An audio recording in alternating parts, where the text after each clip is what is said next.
What's this? A letter for me. Welcome to another episode of Remember the Great Sports Through the Mail Thursdays. Today I'm going to share with you 3 recent returns that I got back through the mail with autographs and profile each of the players that signed for me. So today we have a common theme, and the common theme is these are traveling pitchers, meaning these all were guys that played for multiple teams throughout their baseball career in Major League Baseball, one of which went overseas and played in a couple different countries actually. So get your passports and your luggage ready, because we're going to talk about the careers of former players that traveled as journeyman pitchers around Major League Baseball. So the first one is a postmark back from former Minnesota Twins pitcher slash New York Mets farmhand and pitcher Tom Edens on 404. And I just so happen to have these 2 minor league sets with him in it, and I also had extras out of that minor league set as well. I don't think I have the set, I just have the singles out of that one. And I have 1 card of him as a Minnesota Twin. So let me tell you about Tom Edens and his career in baseball. Edens was born in Oregon but grew up in Idaho, where he attended high school at Fruitland High School in Idaho. He was originally drafted in the 12th round in 1979 by the Cincinnati Reds out of high school, but instead chose to stay in school and attended Lewis Clark State College in Lewiston, Idaho. Well, a few years later, the Kansas City Royals drafted him in the 14th round in 1983 out of college. Well, he didn't last long with the Royals organization, as he only spent 1 season in their rookie ball affiliate until he was traded during the offseason to the New York Mets. Well, in 1984, he appeared for the Mets single-A affiliate, posting an 8-5 record in 17 starts that year. The following year in 85, he would repeat single-A and post a 6-4 record in 16 starts that year. Well, in 1986, the Mets challenged him at Double-A and Triple-A, and he posted a 14-win and 7 record win-loss record in 27 starts, posting a 3.28 ERA that year. Well, going into 1987, he would start the year in AAA for the Mets. However, after a couple strong, solid months at AAA, he would get a call up to the major leagues on June 2nd, 1987, to make his major league debut for the Mets. Well, he would appear in just 2 games that year in 1987 for the Mets, posting a 6.75 ERA and 0 decisions, 0-0 win-loss record. He would finish the year 9-7 that year for the Mets in their AAA affiliate. Well, the following year, in 1988, he would not get a call up to the majors, and he would post a 7-6 record for the Mets in their AAA affiliate.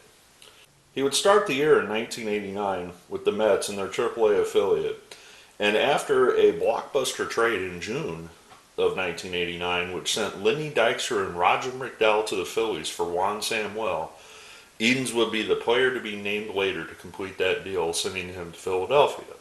Well, I guess the Phillies didn't have much plans in their future for Edens, because after the 89 season, the Phillies released him from his contract and gave him free agency, and he immediately signed with the Milwaukee Brewers. Well, in 1990, he would find himself pitching in 19 games in AAA, but did finally get the call back to the majors, as they gave him an opportunity to appear in 35 games, most of those as a reliever, posting a 4-5 record for the Brewers in 1990. Well, after the 1990 season ended, it was time to pack his bags again, and he signed a minor league deal with the Minnesota Twins. The Minnesota Twins in 1991 put him in AAA for the majority of the season, where he again was a starter, and he actually posted a 10-7 record with a 3.01 ERA. The Twins gave him a call up in Minnesota in 1991, and he actually started 6 games for the Twins that year, appearing in 8 total, splitting his record at 2-2, and eventually the Twins would go on to win the World Series that year as well, so he would get a World Series ring out of his efforts in 1991. Well, after after putting up solid numbers at AAA in 1991, the Twins decided to bring him as a full-time reliever to the bullpen in 1992. This would probably be the highlight of his career, as he would appear in 52 games for the Twins that year, posting a 2.83 ERA and a 6.3 win-loss record. So after having this solid outing, he was actually packing his bags again, because in 1992, the Marlins selected him as the 43rd pick in the 1992 expansion draft. Well, the Marlins didn't hold on to him, because later that same exact day, they traded him to the Houston Astros for Hector Carrasco. So he was drafted by the Marlins, thought he was probably going to be on an expansion team, which he probably would have been in the majors with him. And then later in the same day, the Marlins traded him to the Houston Astros. Well, this was good, because he did have a spot in Houston for the majority of the season. He posted a 1-1 record in 1993, his first year with Houston, and just a 3.12 ERA, and also had 8 appearances in the minors that year. Well, going into 1994, he was again solidified himself as somebody in the Houston Astros bullpen, and in the strike-shortened season, he appeared in 39 games, posting a 4-1 record with the Astros, before the Astros decided to trade him on July 31st, 1994, to the Philadelphia Phillies for Milt Thompson. So here he was again with the Phillies organization, and the Phillies did not allow him to pitch in too many games in 1994, because the season was strike-shortened season. But in the 3 games that he appeared with the Phillies, he posted a 1-0 record and a 2.25 ERA. Then the strike happened. The Phillies released him from his contract, and then after the strike resumed, he signed with the Chicago Cubs as a free agent. Well, the Cubs put him in their AAA affiliate, where he appeared in 20 games in a 3.46 ERA. But he also had a call-up to the majors that year, appearing in 5 games with a 1-0 record with the Cubs. At 34 years old, the Chicago Cubs let him go, and he signed a minor league free agent deal with the Baltimore Orioles. He spent the entire 1996 in AAA for the Orioles, and then was released from his contract at 35 years old and granted free agency. So in total, Tom Edens played for 6 teams throughout his career. He had a 7-year career in the major leagues, posting a 19-12 record and a 3.86 ERA in 182 games pitched. So quite the journeyman. Played for a lot of teams throughout his career. I was happy to get a couple of these Mets cards signed by him, and like I said, very happy to add Mr. Edens to the collection, and we'll move on to the next one. All right, so this next one is postmarked from Illinois. And it is a return from Donn the Pope Pall on 1, 2, 3, and 4. And I don't know the origin of his nickname, but for some reason he was called Donn the Pope Pall. I don't know if he's a highly religious guy or that name just kind of stuck with him. So if you happen to know your White Sox trivia from the late 80s and early 90s, maybe one of the viewers can clear that up for me. But let me tell you about Donn Pall and his career in baseball. Donn Pall, a Chicago, Illinois native, was a 23rd round pick in 1985 out of the University of Illinois for the Chicago White Sox, his hometown team. After signing as a professional in 1985, he was assigned to rookie ball for the Chicago White Sox organization, where he posted a 7-5 record in 13 starts that year. In 1986, he was promoted to single A, and also moved up to double A in the same season, where he posted an 8-9 record. In 1987, he would repeat double A again, posting an 8-11 record. Well, he was promoted to Triple A in 1988, but this time the White Sox decided to make him a relief pitcher. Well, he sparkled in the bullpen for the White Sox in their Triple A affiliate, appearing in 44 games that year, posting a 2.2 ERA and a 5-2 win-loss record for the White Sox Triple A affiliate in 1988.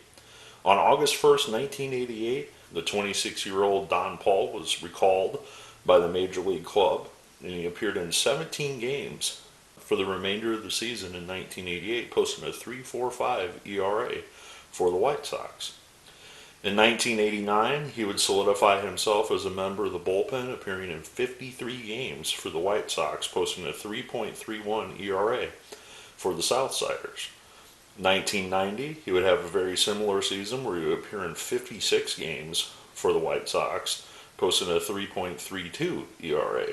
Well, in 1991, he would have an even better season, appearing in 51 games for the White Sox, posting a 7-2 record and a 2.41 ERA.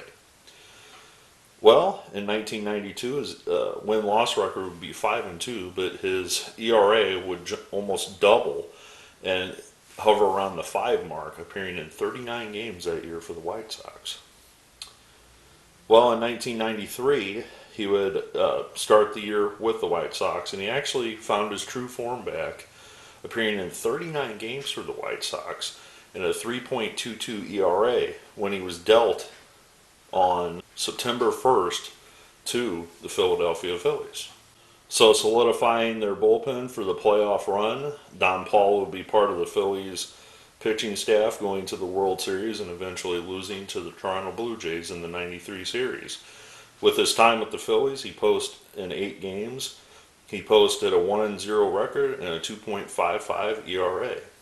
Coming off a spectacular season where he was part of the Phillies did not re-sign him, and instead he decided to sign as a free agent with the New York Yankees. Well, the Yankees brought him on board in their bullpen. However, things just didn't work out for whatever reason. And in 26 games, he had a pretty solid ERA of just 3.60, but the Yankees decided to release him from his contract towards the end of July that year. Well, he finished up the year with the Chicago Cubs in 1994, and again, that was a strike-shortened season, so it wasn't really finishing up the year. And after the 94 season passed, after the strike ended in 1995, he actually did not play for the play in affiliated baseball in 1995, and I don't know if he was recovering from an arm injury or something, or if he just had had enough at that point and was contemplating long-term retirement. But he decided to make a comeback in 1996, and the Florida Marlins gave him that opportunity. Well, with the Marlins, he appeared in 12 games for the Marlins that year. And unfortunately, his ERA was above 5.79.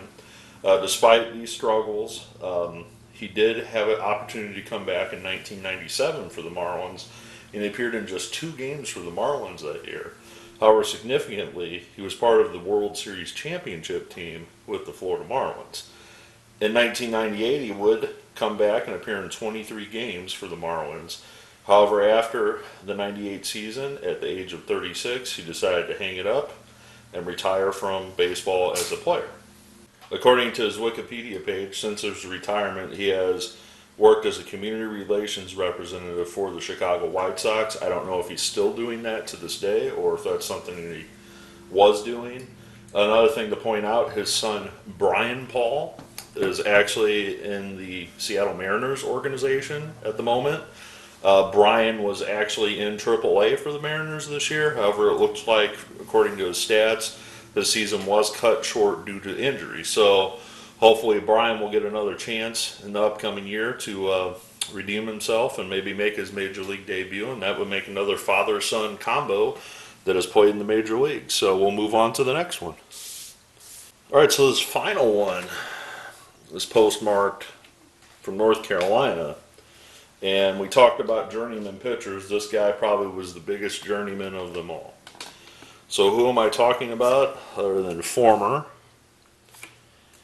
Texas Ranger, Atlanta Brave, Houston Astro, Cincinnati Red, Dwayne Henry on 404. I happen to, again, have the minor league card, but this is, I believe, his rookie card from 1987, and a couple other common cards from 91 and 92. So let me tell you about Dwayne Henry and his interesting travels in baseball.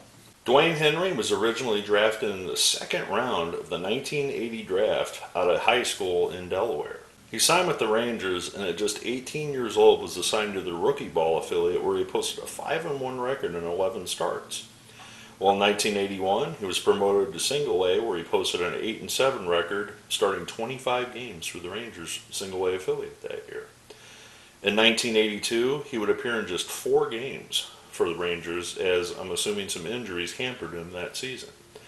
Well, in 1983, he would bounce back and appear in just 12 games for the Rangers on his comeback tour, so to speak. Well, in 1984, he would be assigned to their Double A affiliate, and this time he would split time between the bullpen and being a starter. Well, while he was there, he posted a 5-8 record in 33 games, and despite his injuries, on September 7th, 1984, Dwayne got a call up to the major leagues to the Texas Rangers. He appeared in just 3 games to finish out the year in September that year. Well, the following year, he would again be assigned to Double A, where he would split time between the bullpen and as a spot starter, starting 11 games.